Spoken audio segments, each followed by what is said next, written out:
Imagine walking into a Silicon Valley meeting in the early 2010s. The room is full of powerful investors, former government officials, billionaire venture capitalists. And at the front of the room stands a young CEO dressed in a black turtleneck. Her voice is calm, deep, controlled. She talks about changing the future of healthcare. She talks about a device that could run hundreds of blood tests using just a few drops of blood. No needles, no expensive lab work. Just a tiny machine that could revolutionize medicine. The CEO delivering this vision was Elizabeth Holmes. And for years, Silicon Valley believed every word. Her company, Theranos, was once valued at $9 billion. Holmes herself became one of the youngest self-made female billionaires in the world. But behind the scenes, something strange was happening. Because if you looked closely, Elizabeth Holmes wasn't just building a company. She was building a character. And that character looked suspiciously familiar.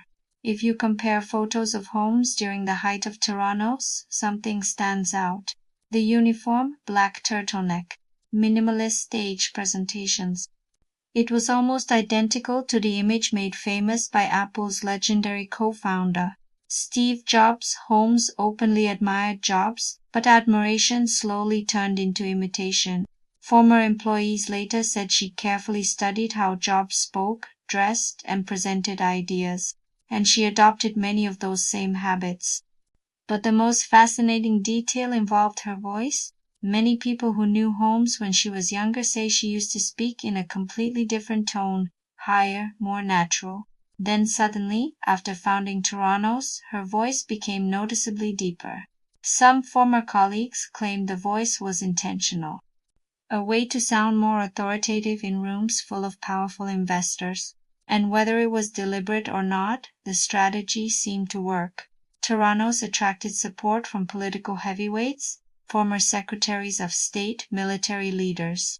Its board looked less like a startup board and more like a national security council. Meanwhile, investors poured hundreds of millions of dollars into the company. Everyone believed they were witnessing the next Silicon Valley revolution. But inside Theranos, employees started noticing problems, huge problems. The blood testing machines weren't working the way the company claimed. The technology struggled to produce reliable results.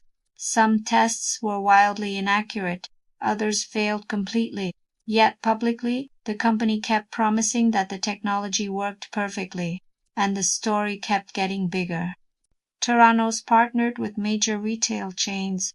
One of the biggest partnerships was with pharmacy giant Walgreens. Blood testing centers were installed inside stores. Customers were told they could get dozens of tests from just a tiny finger prick. It sounded revolutionary. But behind the scenes, many of those tests were actually being run using traditional lab machines, not the revolutionary Theranos device. Employees who questioned the technology reportedly faced intense pressure. Some said the company culture was extremely secretive.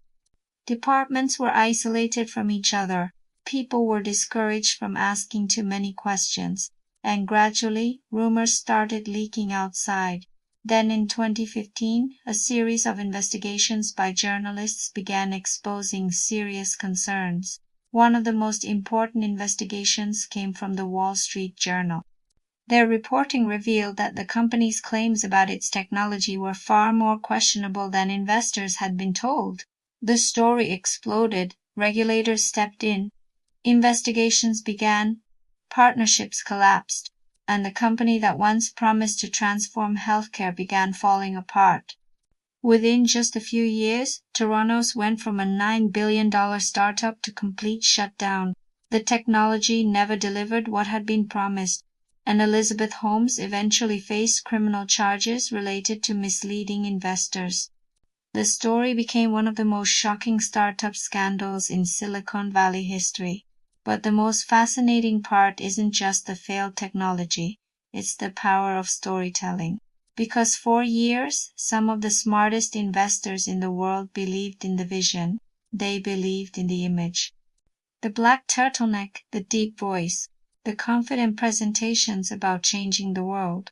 And in Silicon Valley, that image is incredibly powerful. It's the image made famous by Steve Jobs.